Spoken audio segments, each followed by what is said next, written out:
이곳은 남양주 평내동의 진주아파트입니다. 20여 년 전부터 재건축을 추진했고 5년 전 철거와 이주를 마쳤지만 아파트 착공은 시작도 못하고 있습니다.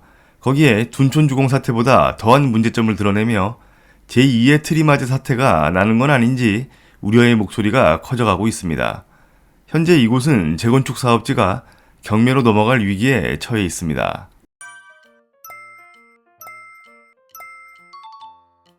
이 재건축 조합은 채권자인 대주단으로부터 지난 1월 29일까지 연체한 브릿지론 이자를 갚지 않을 경우 경매 절차에 들어가겠다는 통보를 받은 상태입니다.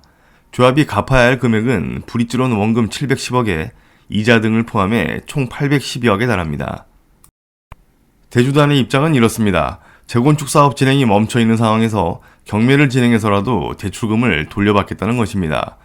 해당 사업장에 대해 그간 6번에 걸쳐 대출 연장을 해줬지만 이번엔 연장이 불가하다는 입장입니다.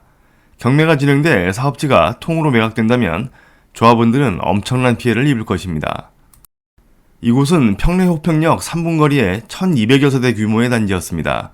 당초 계획은 지상 29층 1891세대로 재건축될 예정이었습니다.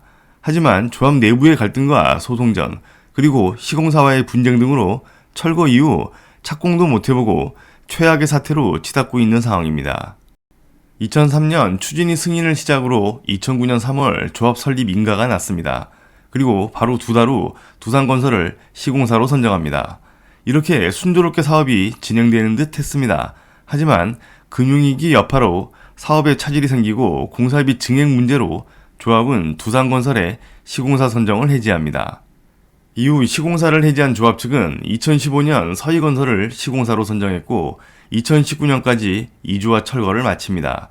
하지만 2020년 또다시 공사비 증액 문제로 갈등을 빚고 서희건설의 시공사 선정 해지를 통보합니다. 그리고 시공사 대상자로 대우컨소시엄을 선정합니다.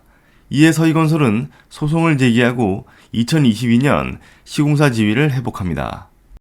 그리고 2023년 다시 한번 갈등이 빚어집니다. 시공권을 다시 따낸 서희건설이 조합에 약속한 내용을 지키지 않았다며 갈등의 골은 깊어갑니다.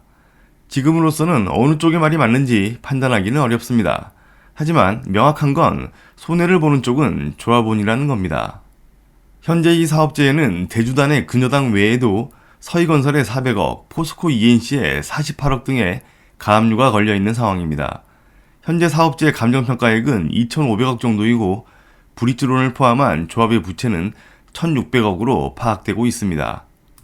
발생해서는 안 되겠지만 만약 경매가 진행된다면 문제는 사업지의 감정가가 얼마로 책정될지와 낙찰가는 누구도 예상할 수 없다는 겁니다.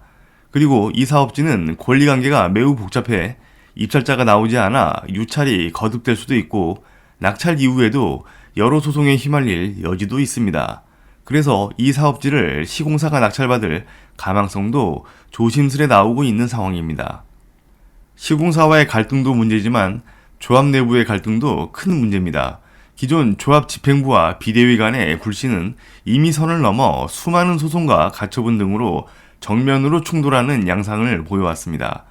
조합장 해임과 선임, 여기에 맞선 효력정지 가처분 신청, 총회금지 가처분 신청 등 평행선을 그어가며 서로 맞서고 있습니다. 그래서 현재 이 조합은 조합장이 없는 상태입니다. 다른 재건축 조합들도 마찬가지이지만 이것도 원주민보다 입주권을 매입한 투자자가 훨씬 더 많습니다. 준공 후 입주가 목적인 사람들과 투자자들의 입장 차이는 명확합니다. 이렇게 조합원이 많고 이해관계가 얽혀 있으면 갈등과 충돌은 일어날 수밖에 없다고 봅니다. 경매 진행이 가시화되자 조합원들은 방안을 모색하고 있다고 합니다. 하지만 구집행부와 비대위 간의 입장은 좀처럼 좁혀지지 않고 있습니다.